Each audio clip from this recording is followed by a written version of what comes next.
Good afternoon. I'm Felicia Chow from the Office of Communications, and we're live here at NASA headquarters. We've got some exciting news on worlds outside of our solar system today. First, we'll have brief presentations from all of our panelists, and then we're going to answer questions from those in the studio, on the phone, and on social media.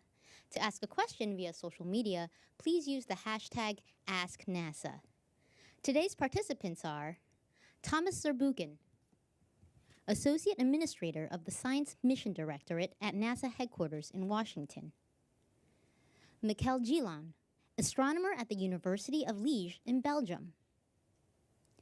Sean Carey, manager of NASA's Spitzer Science Center at Caltech IPAC in Pasadena, California. Sarah Seeger, professor of planetary science and physics at Massachusetts Institute of Technology in Cambridge. And Nicole Lewis, astronomer at the Space Telescope Science Institute in Baltimore. And with that, Thomas, can you start us off with what the big news of the day is? Hey, thanks so much, Felicia. Look, I've been Associate Administrator for the Science Mission Directorate for close to 5 months, and I've just been in awe, and I'm in awe today about both the depth and the breadth of the science that we do here. We're changing people's lives every day, and we enlarge in the space we know. We stretch our imagination, we inspire every day. And today's story is just that. I'm excited to announce today that Dr. Mikel Gillon and his team have used our Spitzer Space Telescope to determine that there are actually 7 Earth-sized planets orbiting the nearby TRAPPIST-1 star about 40 light years away. What's more, as you can see in this illustration, is that 3 of these planets, marked in green, are in the habitable zone, where liquid water can pool on the surface. In fact, with the right atmospheric conditions, there could be water on any of these planets. So for the first time, we found as many terrestrial planets around a single star, and that's the first time we have been able to measure, in addition to that, both the masses and the radii of these habitable zone type Earth-sized planets. These planets are among the best of all the planets we know to follow up, to see, for example, with the James Webb Space Telescope that we're going to launch last year, the atmospheres, and also to look at biosignatures if there are any. The discovery gives us a hint that finding a second Earth is not just a matter of if, but when. Scientists believe, actually, that around every star there could be 1 planet. Take 3, take 5, take 7. And you can just imagine how many worlds are out there that have a shot to becoming a habitable ecosystem that we could explore. And what we really have in this story is a major step forward towards answering one of these very questions that are at the heart of so many of our philosophers, of what we're thinking about when we're by ourselves. And that basically is, are we alone out there? We're making a step forward with this, a leap forward, in fact, towards answering that question. And I'm really excited for you to hear about it now. Thanks, Thomas. So, Mikel, can you tell us more about this finding? Sure. As Thomas mentioned, we used a Spitzer Space Telescope with our ground-based telescope to discover around the same star, not 1, not 2, but 7 Earth-sized planets. And this is the first time that so many Earth-sized planets are found around the same star. Furthermore, with 3 of them in the habitable zone. And the star itself is what is called an ultra-cool dwarf, which is the least massive kind of stars that exist. And these stars are much smaller, much cooler than our Sun. And still, they are very frequent at the scale of our galaxy, more frequent than solar-type stars. And if you look at this illustration, you see the comparison between a basketball and a golf ball. Well, in our case, the basketball would be the Sun, and the golf ball, it would be TRAPPIST-1. So TRAPPIST-1 is much cooler, much smaller than our Sun, and so the planets in its habitable zone are much closer to it, very close to it, with very short orbital periods. And in these graphics, what you can see are the planets which were found around TRAPPIST-1, with the 3 of them which are in the habitable zone, so also called the Goldilocks zones, where liquid water could exist, is the most likely to exist at the surface of a rocky planet. Having three of these Earth-sized planets in this habitable zone is very promising for the search for life beyond our solar system. So what can you tell us about these distant planets? Well, we have measured with Spitzer very, very precisely their sizes. And furthermore, we have, thanks to Spitzer 2, preliminary measurements of their masses for 6 of them. And for one of them, our measurement is precise enough to strongly suggest a water-rich composition, which is very exciting because this is one of the planets in the habitable zone. Furthermore, these planets are orbiting so close to the stars that they must be, or they are probably, tidally locked, which means they always face the star with the same side, like the moon, to the Earth. And so if you look at this animation, you can see a view of tidally locked planet with a permanent day side and a permanent night side. The TRAPPIST-1 planet could be just like this. Now, what is also exciting here about this system is that the planets are so close to each other.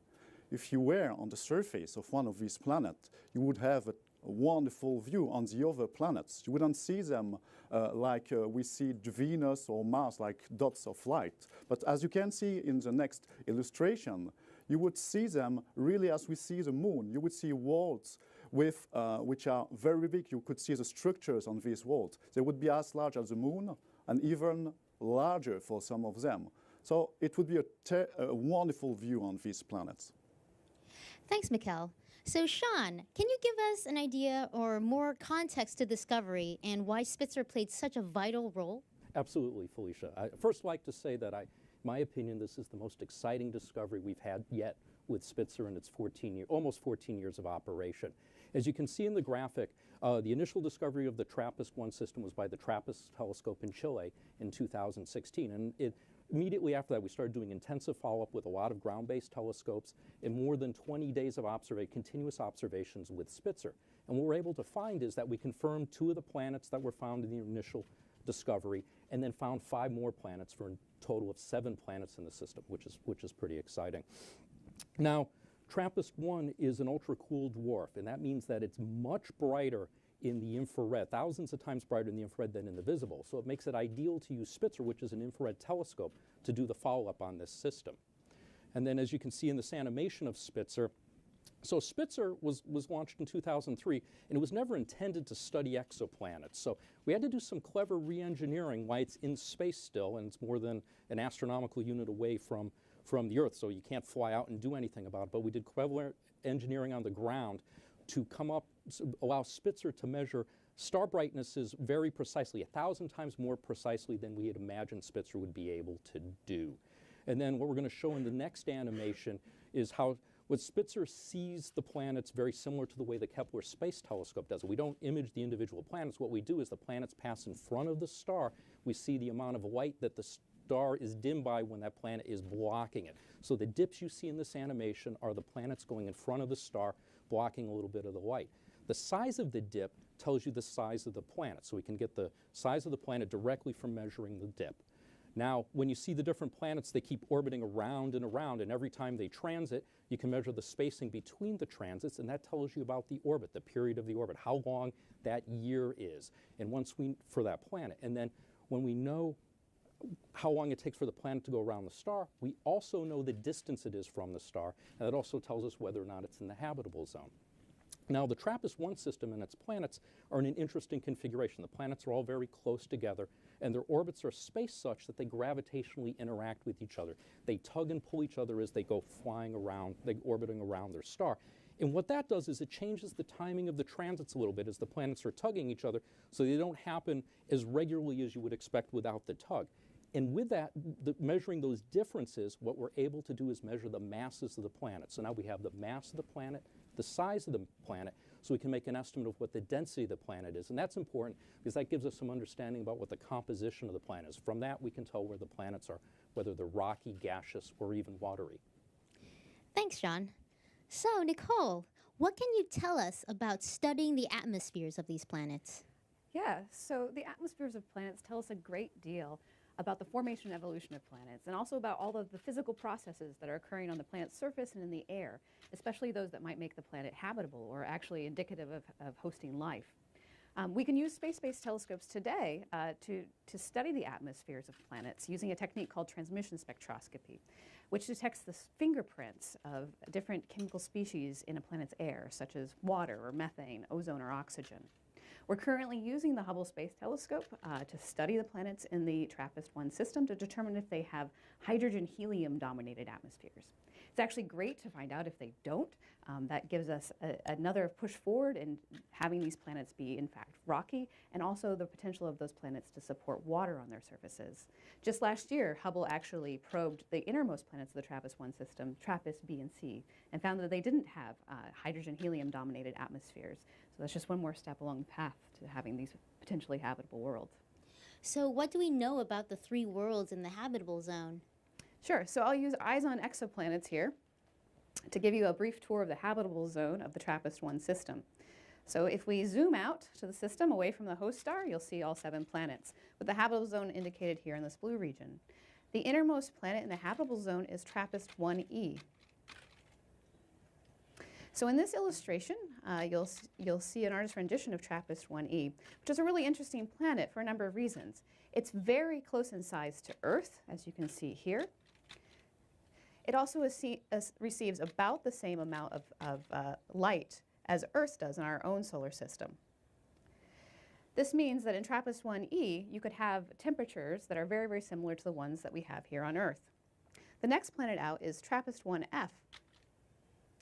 Now, this is a potentially water-rich world that is, again, about the same size as Earth.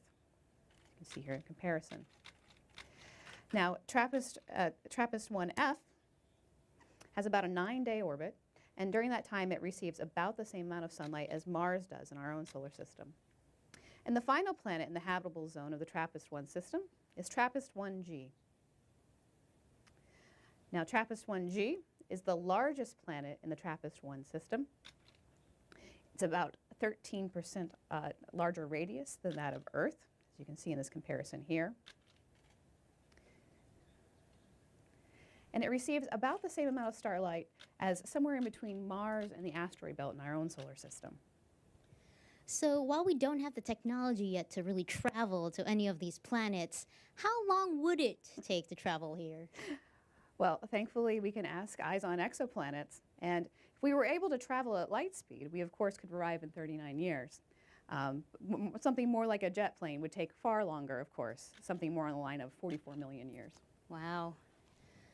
Well then, thank you so much, Nicole. Now, Sarah, why are these discoveries so exciting for the scientific community? Well, with this discovery, we've made a giant accelerated leap forward in the search for habitable worlds and life on other worlds, potentially speaking.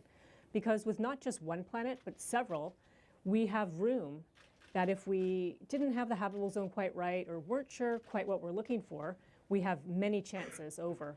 You could say colloquially, it's like in this planetary system, Goldilocks has many sisters.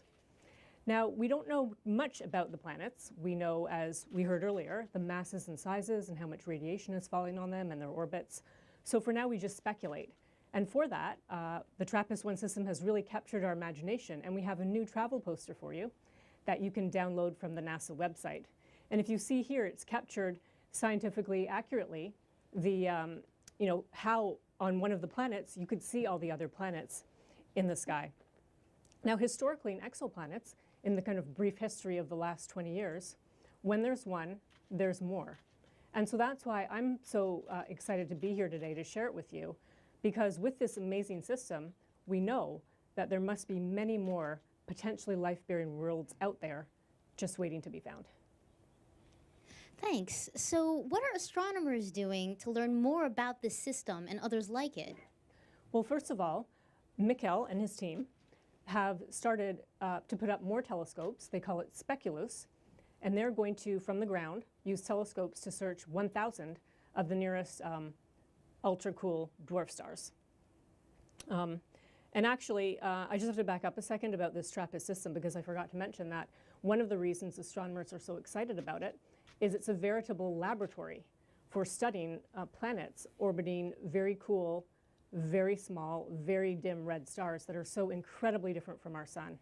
In fact, astronomers constantly go back and forth about all the excitement about these worlds because they're very easy to study. Other people have fears and concerns, and so we actually get to test many people's theories about these worlds being tidally locked and radiation from the host star and things like that. So hopefully, we're counting on Speculoos to find more of these systems and planets around these ultra-cool dwarfs, these very common stars that we can study. So in addition to the Speculoos, in astronomy, when someone makes a discovery like this, we put almost any telescope that can follow up to follow up. And so in that way, we have, we heard about Hubble already from Nicole, but the Hubble, Kepler K2, Spitzer, and other telescopes are exploring the TRAPPIST system further. I'd say that what the team is most excited about, although this is still a bit in the future, is the James Webb Space Telescope, which will launch later in 2018. Because with this telescope, and the reason the TRAPPIST planets are so significant is that they are accessible to observations with the James Webb Space Telescope. You can see an animation of it here. So with the James Webb, we'll be able to study the atmospheres, and we will try to assess the greenhouse gas content, which will help us understand the surface temperature of the planets. Are they indeed the right temperature to support liquid water and life as we know it? In fact, we're even going to use the James Webb to search for gases that don't belong that might be produced by life, such as oxygen, ozone, methane, and a whole host of other gases. Thanks, Sarah. So before we go into Q&A, Thomas, do you have any closing thoughts for us? You know, for me, this research in exoplanets is really in its gold rush phase. You know, it started something like 20 years ago, and I just couldn't help but notice that the last co-author on your paper is the same co-author who was there at the announcement of the first exoplanet ever discovered and announced in 1995. And since then, we've found thousands of those, a little bit under 5,000 the last time I checked. Dozens of them are in the habitable zone. None until now have had that many planets in the habitable zone. And it's only expanding. This is going forward at a rapid pace, not just because of the telescopes that are there now, but the telescopes we're launching soon. And you talked about the James Webb Telescope, but also TESS, of course, that's going to be there, and WFIRST that's being planned right now. Again, really opening our lens, opening our viewpoints onto the universe, and especially, in many cases, these exoplanets. I do believe that many of the best telescopes that will give us the most information are yet to be invented. There's many things we don't know, many questions we have that come up when we see these observations. We look at all these animations. Very likely, nature is way more beautiful, way more amazing than what we've animated here. It's always that way. And so for us, the question is, how do we actually open up our lens and see these things? How do we get so much data from that the kind of questions that Sarah asked are actually able to be answered? And for me, at the end, it's all about that thought that I have so often when I go to bed at night and really imagine how these other worlds really look like. The fact that there are worlds out there, just like the Earth, that have some commonalities with the Earth, and you could imagine these worlds. It's just only happening right now. These questions about are we alone are being answered as we speak in this decade and the next decades. So I'm really excited about this. Thanks, Thomas. With that, let's transition to Q&A. We've got a ton of questions on social media, so we'll go there first. If you'd like to ask a question using social media, please use the hashtag AskNASA. All right, wonderful. We've got lots of questions coming in. This first one comes from Twitter user JJams, who asks, what is the total amount of possibly habitable planets we have found, including these TRAPPIST discoveries? Okay, I'll take that one. Okay, the total number of habitable planets, believe it or not, is unknown. And it depends on who you ask and how you count them.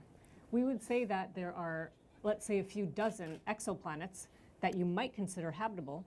But the bottom line is that many of them may be a bit too hot or a bit too big. We really have to wait until we can see the atmospheres to know how hot or cold the planets really are. And that's why the TRAPPIST planets are so relevant, because they actually, unlike a lot of the other habitable zone planets, we can actually assess them in the near future. Wonderful. All right, the next question here comes from Scott, who asks, any confirmation of water on the planetary bodies?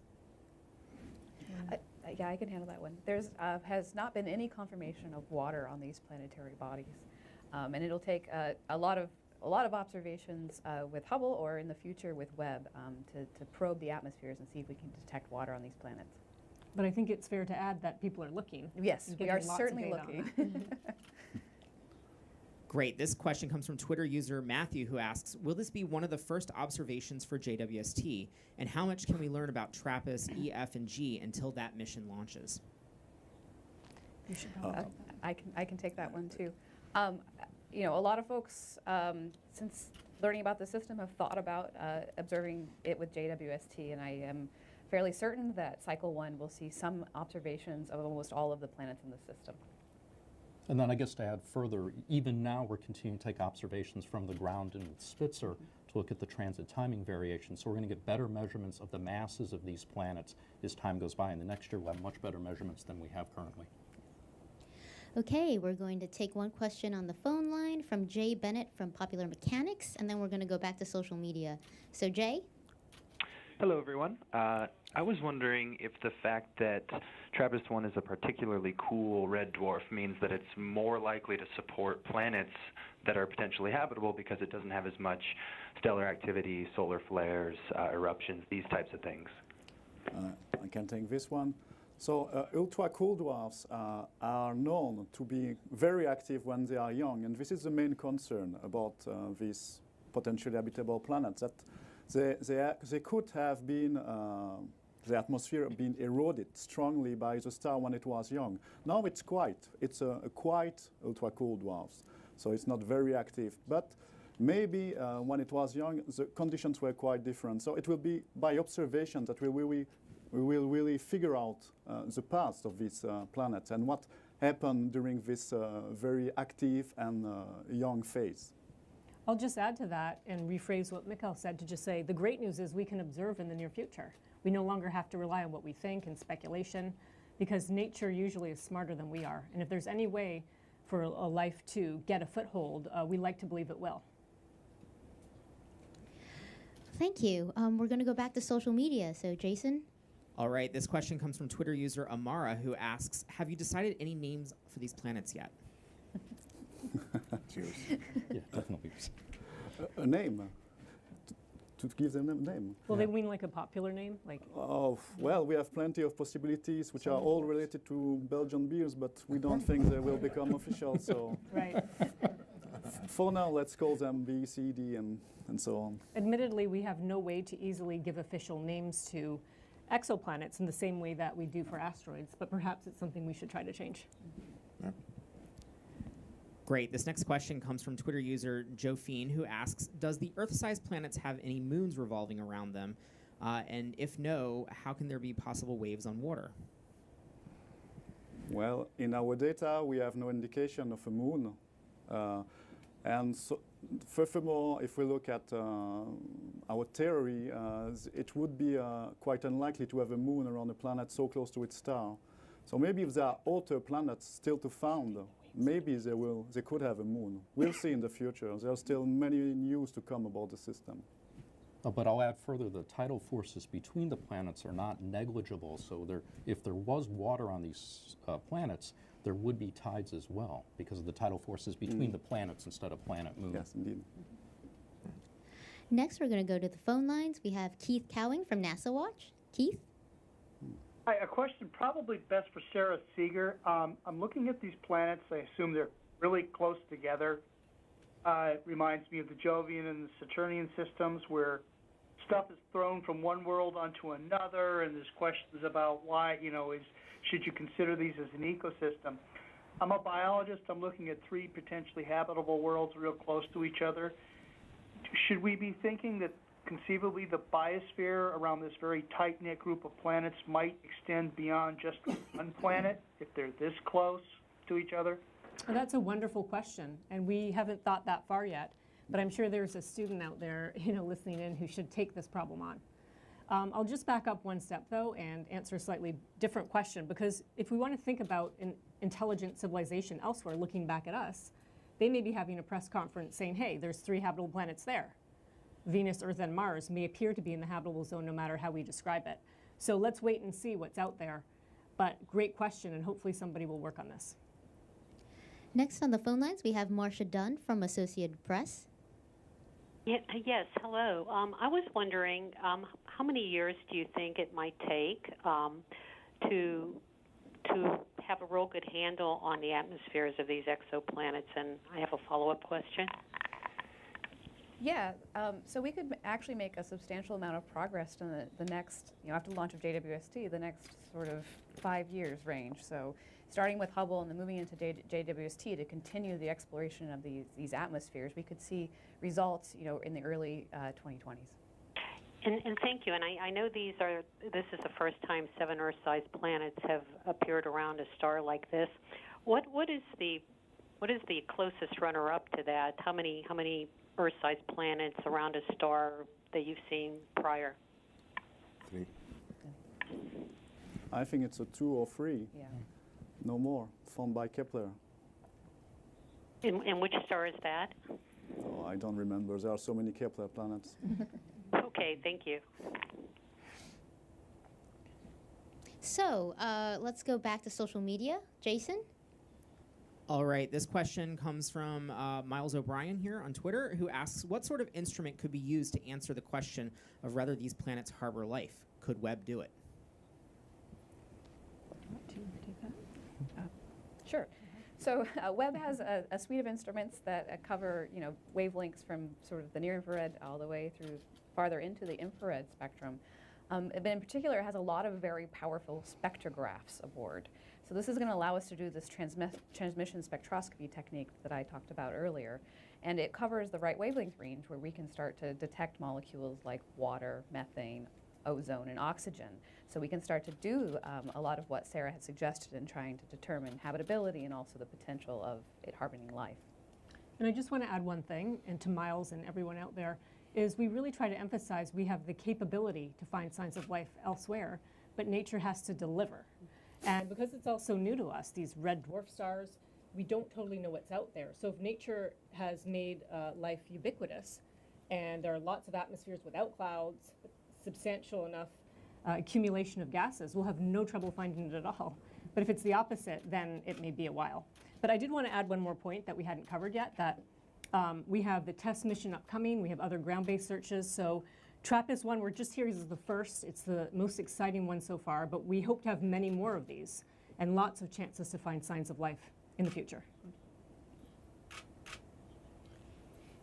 Wonderful. Next question here comes from Twitter user Chris Sims, who asks, is it possible to listen to this planet system using our SETI-style telescopes? How do we learn as much as possible?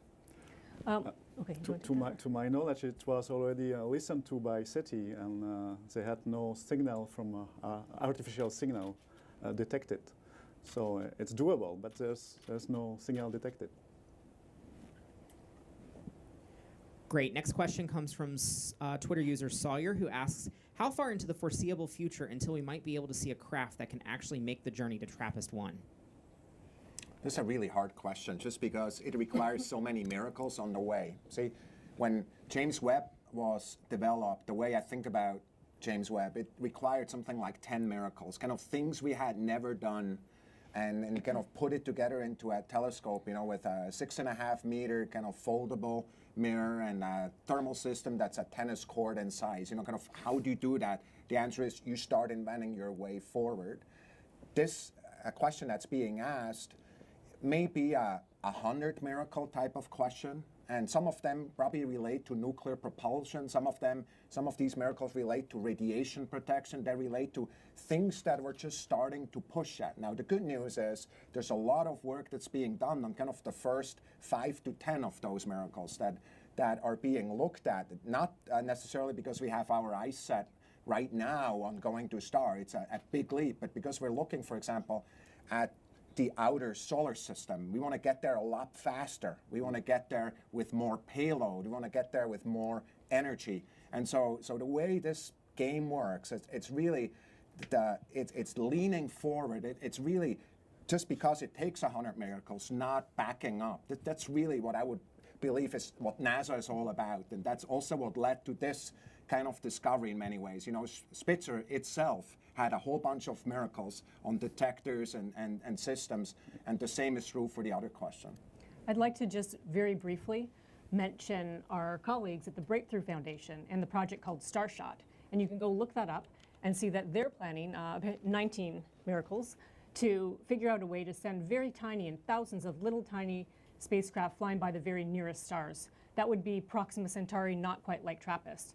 But I just want to remind all of you, although it may sound discouraging, perhaps that in our lifetime we won't have a way to see how to get to TRAPPIST-1, that we're here because we have these big sophisticated space telescopes, Hubble, Spitzer, James Webb, and future ones. And we're big on remote sensing. So even though that's what we have to live for, we are still very excited about the possibility of using our telescopes to see what's there, rather than we have to leave the trip there to future generations.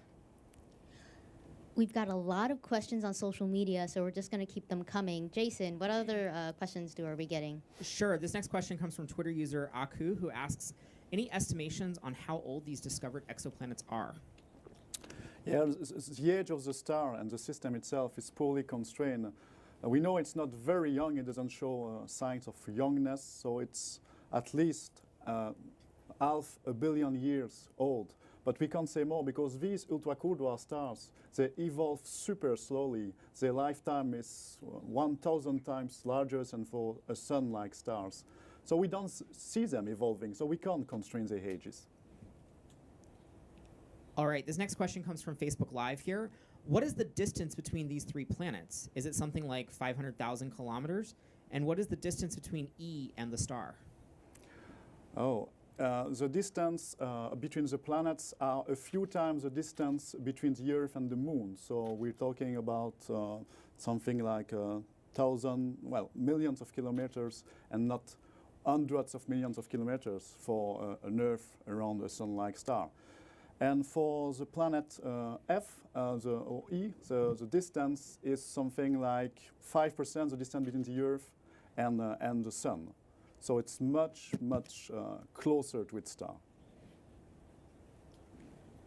Great. This next question comes from Twitter user Ross Butler, who asks, is the TRAPPIST-1 system the closest to us with planets in the habitable zone? No. In fact, the closest is Proxima Centauri, which has a planet which was detected by radial velocity, so by another method, which doesn't tell us the size nor the mass. So we don't know if it's a rocky planet, but it is in the habitable zone, clearly. It's only at 4 light years away. It's the closest star, in fact. All right, wonderful. This next question comes from Twitter user Unconventional Tiger, who asks, I would like to know the range of orbital periods for the 7 rocky planets in the TRAPPIST system. So the range goes from 1.5 days for the innermost planet to, we don't know the period of the outer planet, but it must be something like 20 days. So super short period compared to the Earth. I think, do you want to add the ratios? You can add the ratio. No, I think, Mikhail, you should add the resonance and the integer ratios.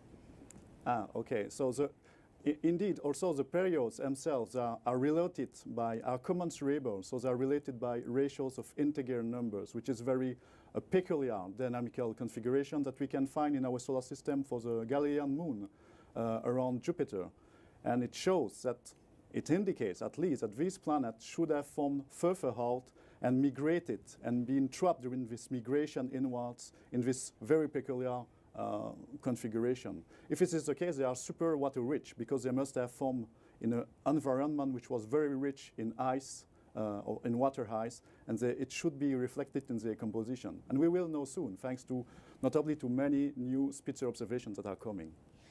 Okay, before we take more questions from social media, I'd like to ask each of you to kind of give some thoughts about why this finding is so exciting for you personally. And we're going to start with Nicole and then work our way to Thomas. Yeah, so this finding is really exciting for me because this is a great opportunity to study Earth-sized planets' atmospheres in great detail. We know that we can get good signal-to-noise ratios, and we can start to begin this journey in trying to understand what the air is like around rocky planets outside of our solar system. Well, I'll give 2 favorite reasons. One is when I and others started in exoplanets 20 years ago, our peers all dismiss the work as just stamp collecting. We'd never look at their atmospheres, we'd never be able to do this, we'd never be able to do that. So the fact that we're here today with 7 planets, and we know we can study their atmospheres in the future, is truly tremendous. The other point I want to make is that we're really excited because we all see ourselves here as just, we're the group of people, we meaning us and all of our colleagues, as the pioneers. This is a search that will go on for many generations. And just the fact that we're this close now to finding so many habitable worlds is really exciting. Yeah, so for me, it's more of a very kind of a personal experience because I've worked on Spitzer since 2002, and the ability to be able to do these observations, we had to do a fair amount of engineering work, and at the beginning it wasn't clear necessarily that we would be able to achieve the precisions we need to do science like this. So it's very gratifying that all our hard work, myself, my colleagues at the Spitzer Science Center, JPL and Lockheed Martin, the engineers there, we're able to pull it off, and we're able to give great data to scientists and get great results out. So I'm very happy about this. So on my side, I've already wondered about the possible existence of life elsewhere since I'm a kid.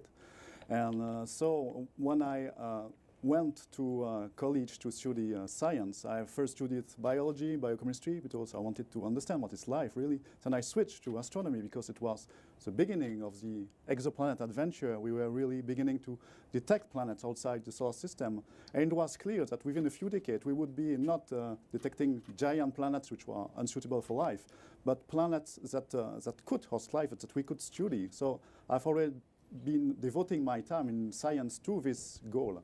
And then we're getting nearly there with this result. It's a very good satisfaction for me.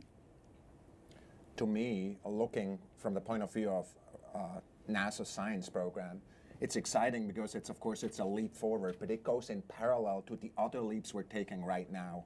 Look at what's happening at Mars, where we're really looking at the complex chemistry that's happening there. Look at the recognition that Mars actually is a place where there not only used to be water, but there's water today, abundant water. In parallel to that, the recognition that we can now have the technology ability of going to Europa and actually looking at that system, which is in its own right really an exciting system because there's an ocean world there that hits the rock at the bottom in a really unexpected place in a site. There's many other places like that. And then on the theory side, we already heard that the really understanding of the biology of life. There's a tremendous amount of progress. So together, these areas really create kind of a crescendo towards that, really answering that question that has been on our minds for so long. This is the right time to ask that question. It is the right time to have this discovery right now. Thank you. I'm afraid that's all the time we have left.